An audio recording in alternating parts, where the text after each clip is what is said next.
একটা সময় ছিল যখন মনে করা হতো পৃথিবী এই মহাজগতের কেন্দ্রে অবস্থান করছে, যাকে চন্দ্র, সূর্য, গ্রহ এবং বাকি সমস্ত উপগ্রহ পরিক্রমণ করছে। কিন্তু বিজ্ঞানের অগ্রগতি ও কল্পবিজ্ঞানের উন্নতির সাহায্যে আমরা অনেক সত্য জানতে পেরেছি।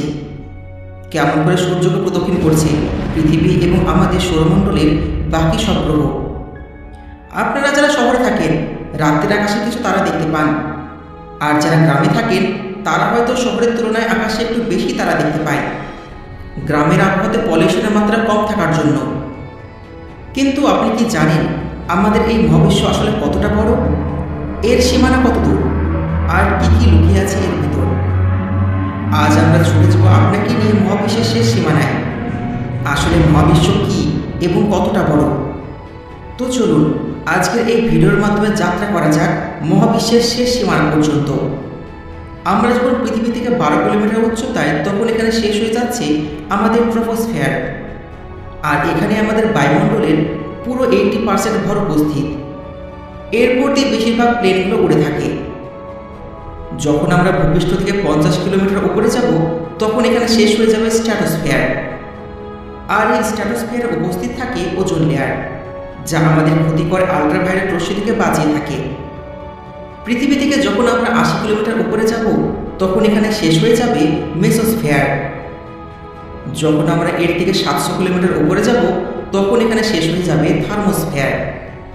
আর এখানকার বাতাস খুবই হালকা হয়ে থাকে, তাপমাত্রা অধিক বাড়তে থাকে। এবার যখন আমরা পৃথিবী থেকে 10,000 কিলোমিটার উপরে যাব, তখন আমরা এক্সোস্ফিয়ার লেয়ার অতিক্রম করে যাব। আর এই এক্সোস্ফিয়ার অতিক্রম করার সাথে সাথে আমাদের বায়ুমণ্ডল শেষ হয়ে যাবে। আমাদের Bangabandhu satellite, international space station, এর সাথে আরও যত সমস্ত স্যাটেলাইট রয়েছে সবগুলো এই জায়গাতেই রয়েছে। তবে বন্ধুরা, আমরা এখনো অনেক পেছনে আছি। তো চলুন এবার একটু দূরে যাওয়া যাক, একটু বেশি দূরে। পৃথিবীর বায়ুমণ্ডল অতিক্রম করার পর আমাদের পরবর্তী গন্তব্যস্থল হচ্ছে চাঁদ।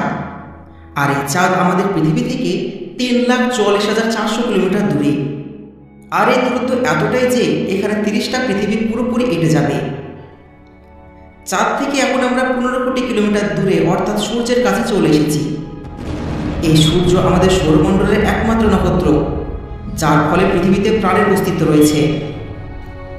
আর এই সূর্যের অত্যন্ত কঠিন মাধ্যাকর্ষণ শক্তির ফলে পৃথিবী আর সমস্ত গ্রহ নিজের নিজের জায়গায় অবস্থান করছে।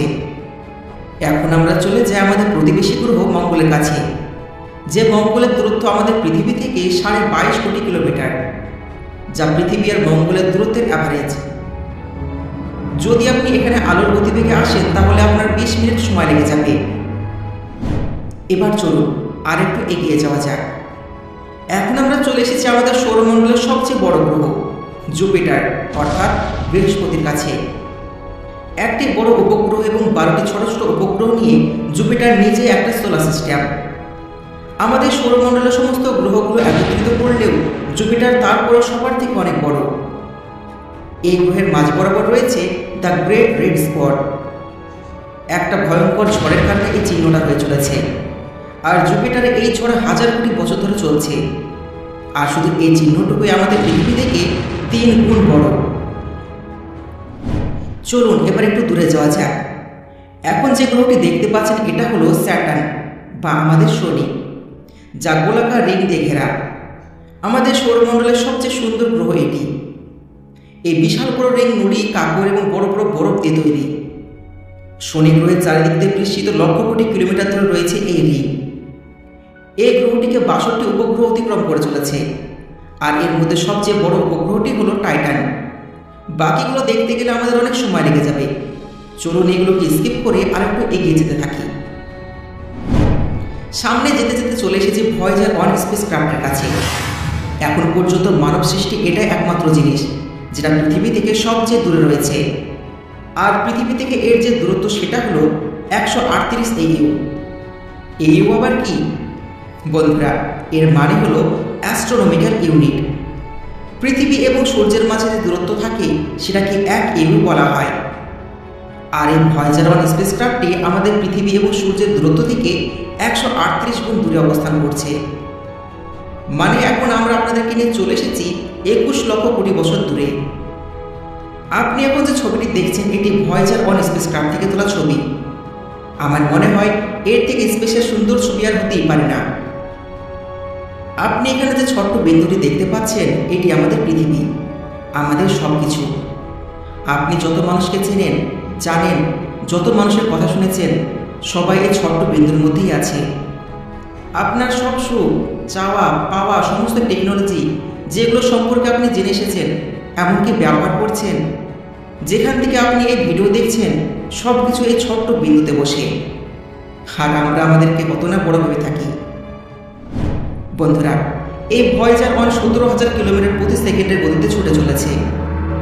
চলুন আর একটু আগে যাওয়া যাক।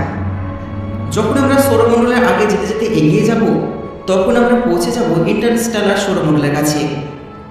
আর এখানে এই ইউনিট থেকে আমাদের চলে যেতে হবে লাইট ইয়ার্সে, কারণ এত বিশাল দূরত্ব আমরা এই ইউনিটে পরিমাপ করতে পারব না। আলো 1 বছরে যতটুকু দূরত্ব অতিক্রম করে তাকে 1 লাইট ইয়ার্স বলা হয়। আর এটা আমরা জানি যে আলো 1 সেকেন্ডে 3 লক্ষ কিলোমিটার পথ অতিক্রম করে।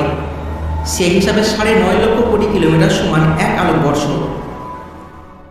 আরও সামনে যেতে যেতে আমরা এখন চলে এসেছি প্রক্সিমা সেন্টারের কাছে, যা আমাদের সূর্যের পর সবচেয়ে কাছের একটি নক্ষত্র।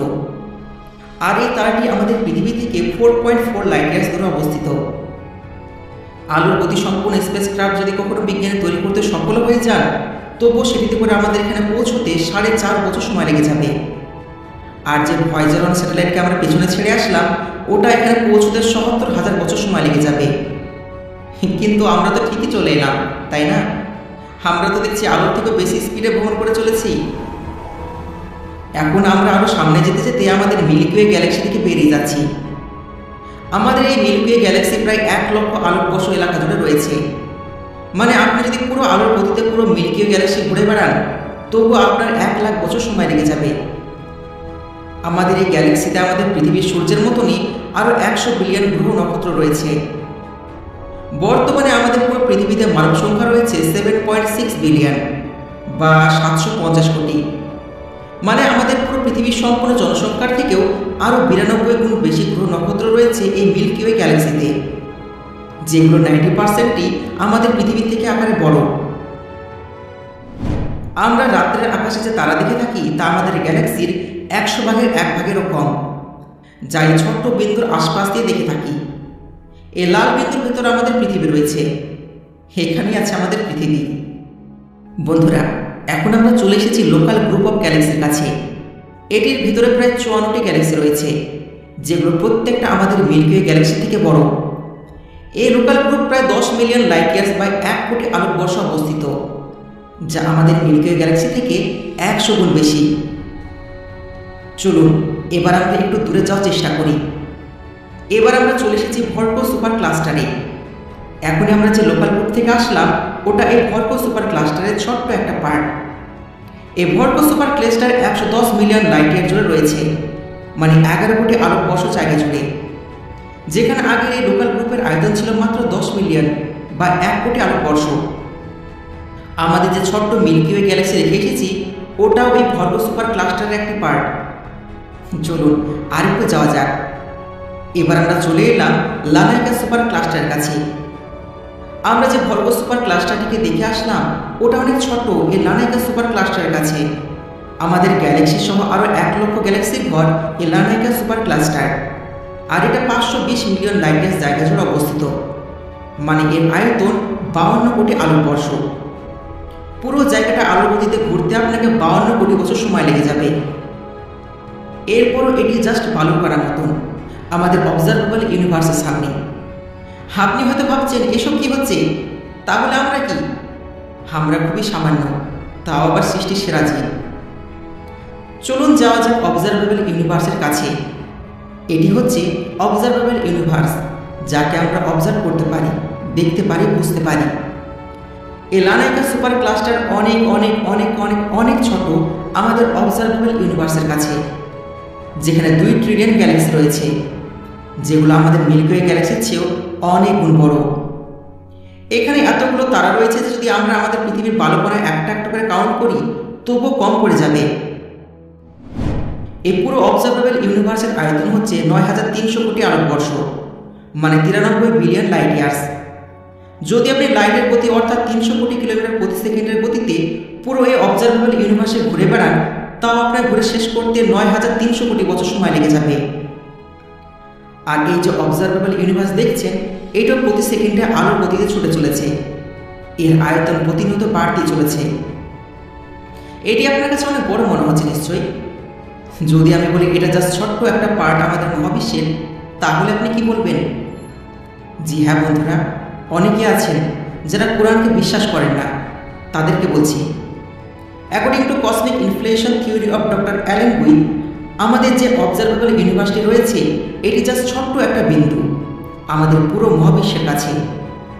তার থিওরি হিসাবে আমাদের পুরো মহাবিশ্ব 156 ট্রিলিয়ন টাইম বড় অবজারভেবল ইউনিভার্সের চেয়ে। আপনি কি জানেন 6 ট্রিলিয়নে কতগুলো জিরো থাকে? 21টি। আর অবজারভেবল ইউনিভার্স এর চেয়েও 150 গুণ বড় আমাদের এই ইউনিভার্সটি। কিন্তু আমি মনে প্রাণে বিশ্বাস করি আমাদের ধারণার বাইরে সব কিছু, এক কথায় চিন্তার বাইরে। কথার কথা, যদি মানুষ অমর হয়ে যায়, কখনো যদি না মরে, তবুও মহাবিশ্বে কী কী আছে, পুরো স্পেসে কী কী আছে, এগুলো কোনোদিনও জানতে পারবে না। আর একটা কথা বলে শেষ করছি, আপনারা আকাশে যে সমস্ত তারাগুলো দেখতে পাচ্ছেন, এগুলো একটাও এখনকার নয়, সবগুলো আমাদের অতীত। সূর্যের আলো আমাদের পৃথিবীতে পৌঁছতে 8 মিনিট সময় লাগে। এই জন্য যে সূর্যকে আপনি দেখছেন তা 8 মিনিট পুরাতন দেখছেন।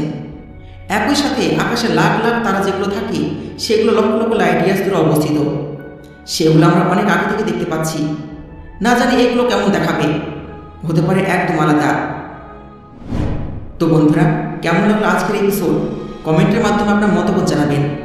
আর আমাদের চ্যানেলে নতুন হয়ে থাকলে অবশ্যই সাবস্ক্রাইব করবেন। দেখা হচ্ছে নতুন ভিডিওতে। ধন্যবাদ।